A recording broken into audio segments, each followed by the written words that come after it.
Well, New Bedford's also dealing with the rain right now after receiving a few inches of snow. Eyewitness News reporter Caroline Goggin continues our pinpoint weather team coverage now live from New Bedford with the southeastern Massachusetts mobile newsroom. Well, Mike and Shannon, the storm here today in New Bedford was really defined by those strong winds and heavy rains. As you can tell, the rain has pretty much subsided here in the city tonight. I can actually see the fog starting to settle over the northern part of the city, but the strong winds remain here, especially in areas like these. We're at this marina off of MacArthur Avenue. When the winds were whipping today, the waves were very choppy out on the water. But one thing we didn't really see that much of today was the snow, and city officials tell me that's welcome news.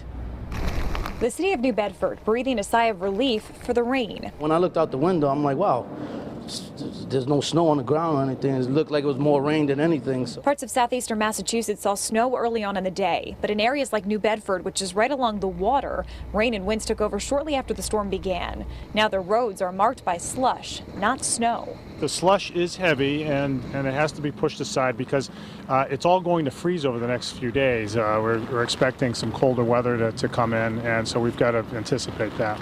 Despite the change to rain, Mayor Mitchell says all 120 plows are still cleaning the city's roads. Luckily for them, the workday might not be as long. It probably also means that our plows won't be out as late tonight, and I'm thankful for those guys because they work really hard.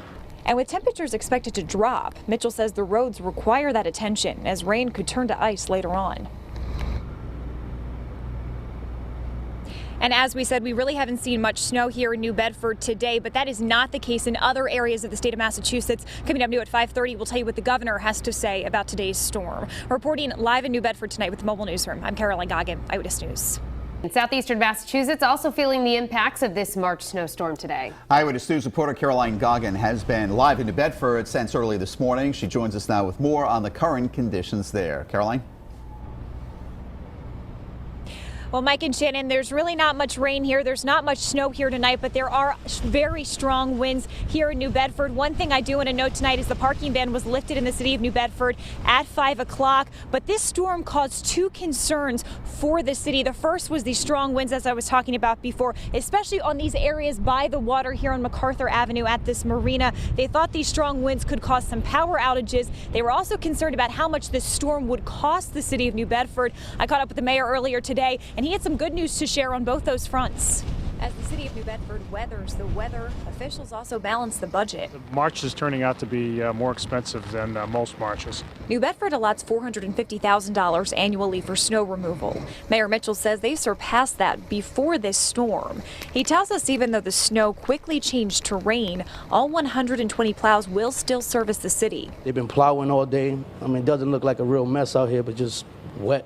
Crews out in full force throughout the day in downtown New Bedford. Residents even emerging from their homes once that snow subsided. It looked like it was more rain than anything, so that's why I figured I want to go get my car, go grab me something to eat, and just head back home, stay warm. Along the water, winds whipped, but didn't cause any widespread power outages. This happens when you get heavy, wet snow with a lot of wind, and so that's something that we're cognizant of. So, we're working closely with Eversource to make sure that we respond in time. And back here live on the water tonight in New Bedford, all is kind of calm and quiet here. And on those roads, the plow trucks have started to go home for the night. The roads are starting to clear up here in southeast Massachusetts. I did check Eversource throughout the afternoon today, and good news to report, there have been no widespread power outages here in the city of New Bedford. Reporting live in New Bedford tonight with the Mobile Newsroom, I'm Caroline Goggin, Eyewitness News.